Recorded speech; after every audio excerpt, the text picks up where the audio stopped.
If you've been on certain corners of the internet this week, you've seen it. A new name is making waves in defense circles, the new Big Three. It's a strategic alignment between the United Kingdom, Canada, and Sweden, and the claim being made is staggering. This isn't just another defense pact, it is the blueprint for a parallel aerospace world, one designed to function without American approval, officially shattering nearly 80 years of US air control. And this isn't just theory anymore. It's becoming tangible as Ottawa reconsiders its entire F-35 commitment, a program now bloated to nearly $28 billion. The alliance offers a concrete alternative: British engines, Swedish jets, and Canadian factories. So, the question is no longer if this is happening, but how. How did we arrive at this moment? And what does it truly mean for the future of Canadian sovereignty? To understand the seismic importance of this, and why it is all unfolding right now, we have to rewind the clock. We rewind to a world at war, to the moment the current system was forged, in the fires of the Second World War. The United States didn't just join the war, it became the war's industrial engine. The sheer scale is almost hard to comprehend today. Imagine vast factories like Willow Run in Michigan stretching for over a mile. Inside, not cars, but bombers rolled off the line at a rate of 1 per hour. Between 1940 and 1945, the United States produced nearly 300,000 military aircraft. It became, quite literally, the arsenal for the Allies. And this was far more than simple aid. It was the quiet installation of a global operating system. The primary mechanism was the Lend-Lease Act. America supplied its partners, the UK, the Soviet Union, Canada, with thousands of planes. But with every aircraft came American parts, American logistics, and American technical standards. While nations like Britain were producing brilliant designs, singular flashes of genius like the Spitfire, they simply couldn't compete with the endless river of metal flowing from American factories. The consequence was a new world order, forged in the sky. When the war ended, Allied air forces were already deeply integrated with American technology. A dependency had been established. This wasn't a hostile takeover. It was a simple, unavoidable reality of industrial physics. It laid the foundation for a decades-long pattern, a system of reliance that defines the global chessboard to this day. And for Canada, this dependency would eventually lead to a moment of profound national reckoning, a test of our ambition, our sovereignty, and our industrial soul. It would leave a scar that, for many, has never fully healed, and for Canada, that moment of profound national reckoning arrived in the 1950s, a time when this country proved its own genius with a machine that was years, even decades, ahead of its time. It was the CF-105, the Avro Arrow, a homegrown interceptor so advanced it promised to place Canada at the forefront of global aerospace. But that promise was shattered. On February 20th, 1959, a day now etched into our industrial memory as Black Friday, the entire program was abruptly cancelled. Officially, the reasons were soaring costs. But underneath, there was immense strategic pressure from the United States to abandon our own path and integrate into their continental air defense system, to become a component, not a creator. The fallout was catastrophic. This wasn't just a cancelled project, it was the gutting of a national dream, live on national television. Imagine nearly 30,000 families across Ontario suddenly facing total uncertainty. The very minds that had just designed the world's most advanced interceptor were now packing their bags. They weren't moving to a new Canadian project. They were heading for Houston and California. Many of these engineers, left without a project at home, would go on to play key roles in NASA's Gemini and Apollo programs. Canada's loss became America's triumph in the space race. The ghost of the Arrow has haunted Canada's strategic psyche ever since. It's a painful reminder of how national ambition and sovereign capability can be sacrificed at the altar of a larger, external system. This single event created a historical pattern of dependency, a pattern that, for the first time in decades, Canada now has a real chance to break. The story of the Avro Arrow is almost a national myth in Canada. For many, it represents a deep wound in our industrial memory. How many of you grew up hearing stories about the Arrow? Let me know in the comments what that story means to you. But here's the critical insight we often miss. The ghost of the Arrow isn't just a story of loss, it is the very blueprint of the gilded cage Canada has occupied for over half a century. A structure built with our own brilliant engineering, our own resources, but a cage that is locked from the outside. So, how does that cage actually work? And what are the hidden mechanics that keep us inside? That's what we need to examine next. It started with a perfectly logical idea, a word that defined the entire Cold War military posture of the West: interoperability. It sounded benign, even wise. Within NATO, it meant that an aircraft from one allied nation should be able to land at another's airbase, rearm, refuel, and fly back into the fight. A seamless web of collective defense. And the simplest way to achieve that? Standardize the hardware. So, through the 70s and 80s, the American F-15 and F-16 fighters became the backbone of NATO air power. It worked. And it was this success that built the Gilded Cage.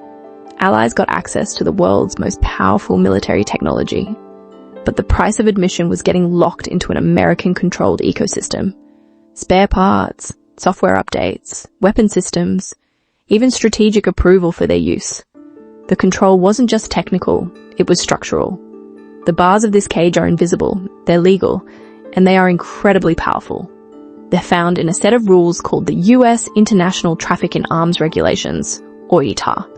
This is the core mechanism. To understand its power, imagine this. A brilliant Canadian engineering firm in Waterloo develops a revolutionary new sensor. They want to install it on Canada's own fleet of US-made jets. But they can't. Not directly. Because of ITAR, that Canadian invention is now subject to American law. The company has to submit a mountain of paperwork to the US State Department, wait for approval, and prove that their upgrade won't compromise US technology. A process that can take years. It'll simply end in a quiet no. That's the Gilded Cage in action. A perpetual state of dependency, turning sovereign allies into permanent customers. This is why the new alliance between the UK, Canada, and Sweden isn't a confrontation. It's a pragmatic bypass. But for decades, this cage, while restrictive, was at least stable. It was a known quantity. That has now changed. Because a $2 trillion crack has just appeared in the system, and the Gilded Cage is starting to buckle under its own weight. That $2 trillion crack? It has a name, the F-35 Joint Strike Fighter program. On paper, this was supposed to be the ultimate expression of the US-led system. A single, flexible, affordable fighter jet that would bind allies together for generations. The crown jewel of the Gilded Cage. Instead, it has become its greatest liability. And you don't have to take my word for it. According to the US government's own accountability office, the GAO, in a report from September of 2025, the total lifecycle cost for the F-35 has now surged past an almost unimaginable figure. $2 trillion. That makes it the single most expensive weapons program in the history of humankind. The problems go well beyond the money. That same official GAO report found that in the previous year, an F-35 aircraft were being delivered to partners, on average, 238 days behind schedule. And even when the jets finally arrive, the cage snaps shut. Partners face severe hard-coded restrictions on accessing the jet's own software, its own data. It became the symbol of a system where, even after paying the price of admission, true control over the technology remained. And I'm quoting here, constrained. This is the crisis point. For a country like Canada, the promise of a fifth-generation fighter is now buried under an astronomical price tag, chronic delays, and the same old story of technological dependency we thought we'd left behind. The system is visibly, quantifiably breaking under its own weight. So, with the old model proven to be broken, expensive, and restrictive, what is the alternative? The alternative isn't a theory. It's not another grand treaty to be debated for years. It is a pragmatic industrial alignment, a blueprint already taking shape out of this crisis, drawn up by three like-minded middle powers, the United Kingdom, Sweden, and Canada. Each partner brings an essential piece of the strategic puzzle. The UK provides world-leading engine technology from Rolls-Royce, a company with a century of experience building power plants specifically designed for harsh environments, like the Canadian Arctic. From Sweden comes the core platform, the Saab Gripen E. This isn't just another fighter jet. It was designed from the ground up for a different philosophy. One of affordability, extreme reliability, and most importantly, openness. It's a direct answer to the black box problem we talked about. And Canada's role is pivotal. It's the industrial anchor, leveraging the immense capabilities of its existing aerospace giants like Bombardier for platform integration and using the world's best pilot training systems from CAE. Canada provides the industrial scale and the human capital to tie the entire ecosystem together. Picture this: a Gripen fighter powered by a British Rolls-Royce engine optimized for the Arctic, built on a production line in Montreal, with its pilots trained on world-class simulators developed in the same city. Every piece, sovereign. And this blueprint moved from theory to stark reality when Saab made a formal offer directly to Canada. And the proposal included 72 Gripen fighters and 6 globalized surveillance aircraft. But the core of the offer was this: they would build a brand new final assembly line in Montreal, guaranteeing the creation or sustainment of over 12,600 high-skilled Canadian jobs, and turning that factory into a permanent export hub for North America. The parallel world now has an address. So the pieces are all there: a British engine, a Swedish airframe, and Canadian industrial scale. But if you think the secret is just combining these components, you're missing the most important part of the blueprint. The components themselves aren't the revolution. The real strategic breakthrough isn't in what these partners are building. It's in how they're building it. So how precisely is it built? The answer lies in its design, which is structured around 3 core principles, each one a direct countermeasure to the gilded cage of technological dependency. The first, and most foundational, is full technology transfer. Unlike the F-35 program, where critical systems are delivered as impenetrable black boxes, this model ensures partners like Canada receive the actual blueprints. You get the knowledge, the code, and the capability to build, to maintain, and crucially, to upgrade the aircraft yourselves. You are not just a customer, you are a custodian of the technology. That leads to the second principle, which is the key to true operational freedom. Open architecture. Think of it this way: it's the difference between a smartphone, where you can download any app you want from any developer, versus a phone locked to a single app store where the manufacturer decides what you can and can't install. This alliance gives Canada the right to choose its own apps. It allows us to integrate our own software, our own communication systems, our own Canadian-made sensors, and even our own weapons, all without asking for external permission. It breaks the monopoly of the original manufacturer. Finally, there is propulsion independence. By deliberately building the alliance around the UK's Rolls-Royce, the entire system circumvents reliance on American engines. This is not a minor detail. US engine technology is a primary lever for its ITAR export controls. By securing an independent power source, the alliance neutralizes a critical point of external leverage. The logic is simple. If you control the engine, you control the platform's future. And this brings us to the intellectual core of the entire strategy. Sovereignty is not a flag on a wing or a patriotic slogan. It's the practical, legal, and technical right to control, modify, and evolve the technology you depend on for your security. The goal is to build a network that no longer leans on American approval or access to function. It's the right to decide Canada's defense future without picking up the phone to ask for permission.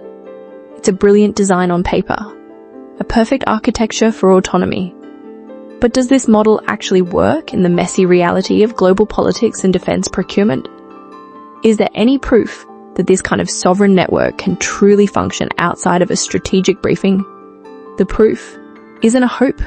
It's a pattern already playing out across the globe. This shift towards sovereign-friendly systems is accelerating, and the evidence is undeniable. Take a look at Colombia. In late 2021, they were at a crossroads, needing to modernize their air force.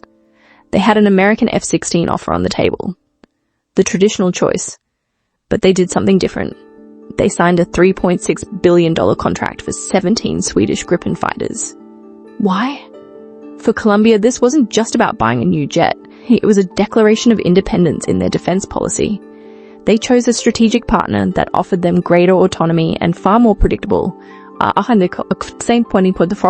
lower operating costs, free from the political strings that so often come attached to major defense sales from a superpower. And this isn't an isolated incident in South America. Look at the front lines of Europe's largest conflict. Ukraine, in its desperate fight for survival, is actively pursuing a major acquisition of Gripens. a potential deal for up to 150 aircraft.